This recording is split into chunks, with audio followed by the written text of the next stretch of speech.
السلام علیکم ورحمۃ اللہ وبرکاتہ ان الحمد للہ والصلاة والسلام علی رسول اللہ اما بعد۔ سامعین کرام،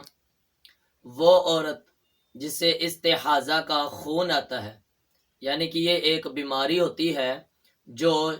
ایک رگ کے پھٹنے کے ساتھ یہ خون جاری ہوتا ہے، یہ مسلسل جاری رہتا ہے، یا تھوڑی دیر رکا پھر جاری ہوگا، پھر رکتا ہے پھر جاری ہو جاتا ہے، تو یہ ایک بیماری ہوتی ہے۔ تو ایسی صورت کے اندر عورت کیا کرے؟ نبی صلی اللہ علیہ وسلم کا کیا فرمان ہے، کیا رہنمائی اس کے بارے میں؟ تو اس ایسی عورت کے بارے میں دو طرح کے آپشن ہیں۔ پہلا آپشن کیا ہے؟ نبی صلی اللہ علیہ وسلم کا فرمان ہے، آپ علیہ الصلوۃ والسلام نے فرمایا فَإِن كَوَيْتَ، اگر کسی عورت کے پاس طاقت ہے، وسعت ہے کہ وہ دو نمازیں اکٹھا کر لے، ظہر اور عصر، مغرب اور عشاء، ان دو نمازوں کو اکٹھا کر لیا کرے، یعنی ظہر کو تھوڑا سا لیٹ کر لے اور عصر کو اس کے اول وقت میں پڑھ لے اور ایک غسل کر لے، ایک غسل کرے، غسل کرنے کے بعد پھر ہر نماز کے لیے وہ ایک ایک وضو کر کے ان دونوں نمازوں کو وہ پڑھ لے، اور پھر آگے مغرب کا جب وقت آئے تو مغرب کو تھوڑا سا لیٹ کر لے اور عشاء کو اس کے اول وقت میں پڑھ لے اور ایک غسل کرے، غسل کر کے پھر وضو کرے ہر نماز کے لیے، تو پھر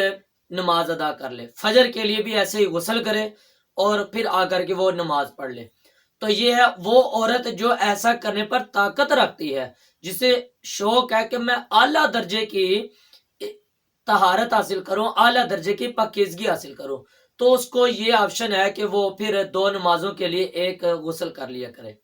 ہاں، اگر ایک ایسی عورت ہے جو اتنی مشقت نہیں اٹھا سکتی، طاقت نہیں رکھتی، وسعت طاقت نہیں ہے اس کے پاس،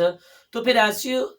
صورت میں نبی صلی اللہ علیہ وسلم فرمان ہے کہ پھر وہ توضعی، وہ وضو کر لے، پھر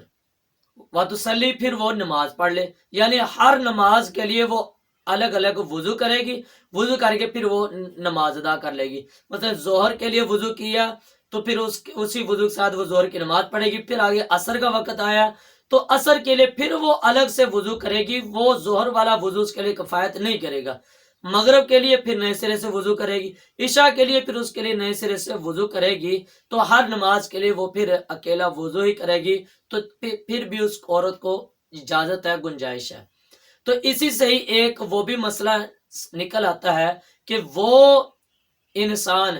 جسے سلسلۃ البول کی بیماری ہوتی ہے، جسے قطرات کہتے ہیں، یعنی کہ پیشاب کے قطرات وہ انسان کے جسم سے نکلتے رہتے ہیں، شرمگاہ سے پیشاب کیا تب بھی قطرے جاری ہو جاتے ہیں، تھوڑا سا چلتا ہے پھر قطرے نکلنا شروع ہو جاتے ہیں۔ یہ ایک بیماری اگر کسی انسان کو لگی ہے اور وہ علاج کروانے کے باوجود بھی وہ بندہ ٹھیک نہیں ہو رہا، تو اس کا بھی یہی حکم ہی ہے کہ وہ کیا کرے، وہ ہر نماز کے لیے وہ الگ الگ وضو کرے۔ اب اس نے وضو کیا، وضو کر کے اب وہ نماز میں کھڑا ہو گیا، اب نماز کے اندر جتنے مرضی قطرے جاری ہوں، جتنا مرضی خون نکلتا رہے، اب اس کا وہ وضو نہیں ٹوٹے گا، کیوں؟ یہ ایک مجبوری کی صورت ہے، شریعت نے ایسی صورت میں اس بندے کے لیے آسانی پیدا کی ہے، لہذا یہ حکم ہے وہ عورت جسے استحاضہ کا خون آتا ہے، کیونکہ استحاضہ والی عورت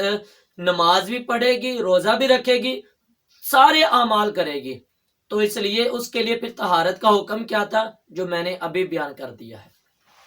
اسی طرح چند ایک اور بھی بہت ضروری مسائل ہیں جن سے ہم سب کا آگاہ ہونا بہت ضروری ہے۔ ان میں سے پہلا مسئلہ یہ ہے کہ عام طور پر جو عورت حیض کی حالت میں ہوتی ہے تو اس کے بارے میں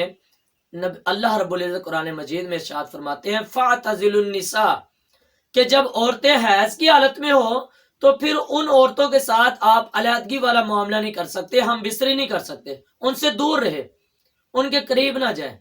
نبی صلی اللہ علیہ وسلم کا فرمان ہے اصنعوا کل شیء الا النکاح، اپنی عورتوں کے ساتھ ہر طرح کا معاملہ کرو، آپ ان کے ساتھ لیٹ سکتے ہیں، آپ ان کا بوس و کنار کر سکتے ہیں، آپ ان کے ساتھ بیٹھ کے کھانا کھا سکتے ہیں، پانی پی سکتے ہیں، سب کچھ کر سکتے ہیں، لیکن الا نکاح، سوائے جماع کے آپ ان کے ساتھ ہم بستری نہیں کر سکتے، علیحدگی والا معاملہ نہیں کر سکتے۔ لیکن اگر کسی شخص کو نہیں پتہ چلا یا انسان کی شہوت بہت زیادہ غالب تھی، اس نے حالت حیض کے اندر اپنی بیوی کے ساتھ ہم بستری کر لی ہے، تو ایسی صورت میں کیا کرے؟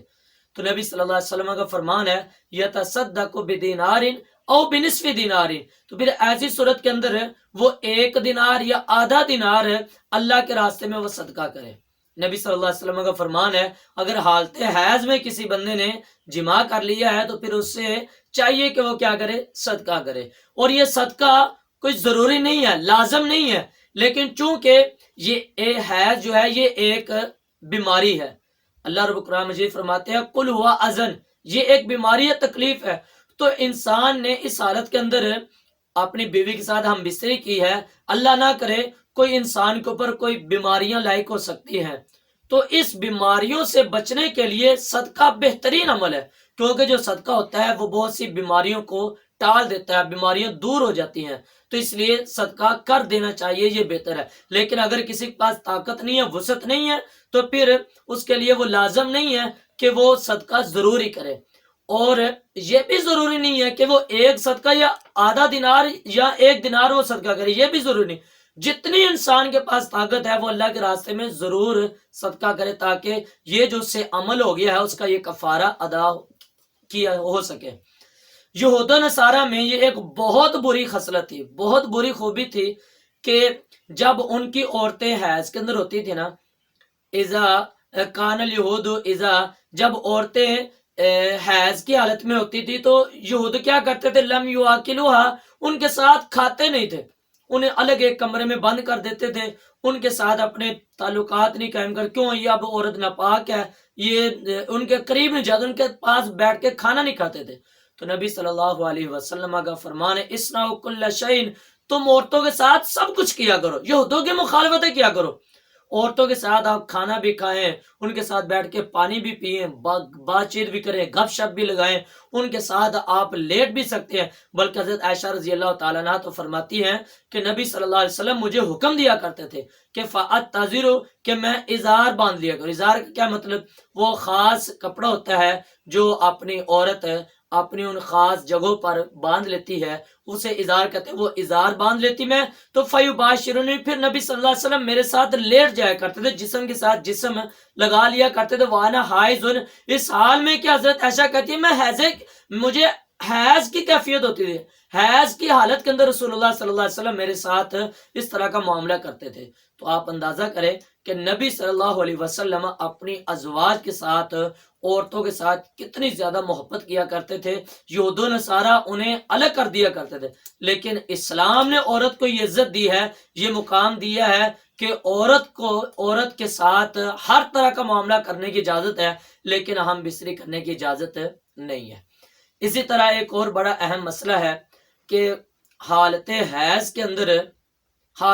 اندر خامند کو یہ چاہیے کہ وہ اپنی عورت کو طلاق نہ دے۔ اگر طلاق کسی معاملہ بن گیا ہے، طلاق تک انسان کا معاملہ پہنچ چکا ہے، تو پھر انسان کو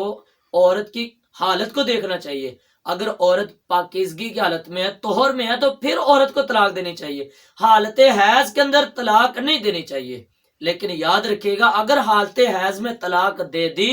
وہ طلاق تو شمار ہو جائے گی، لیکن سنت کے مطابق وہ طلاق نہیں ہوئی، لہٰذا اسے چاہیے کہ وہ کیا کرے، پھر دوبارہ سے رجوع کر لینا چاہیے۔ جیسے حضرت عبداللہ بن عمر رضی اللہ تعالی عنہ نے اپنی بیوی کو طلاق دی، تو حضرت عمر رضی اللہ تعالیٰ عنہ نے آ کر کے رسول اللہ صلی اللہ علیہ وسلم سے یہ سارا معاملہ ڈسکس کیا، سارا معاملہ بتایا آ کر کے، تو نبی صلی اللہ علیہ وسلم نے حضرت عمر سے کہا کہ مرہ، آپ جا کر کے حضرت عبداللہ بن عمر کو حکم دیں کہ فلیراجعھا، کہ وہ ان سے رجوع کر لے،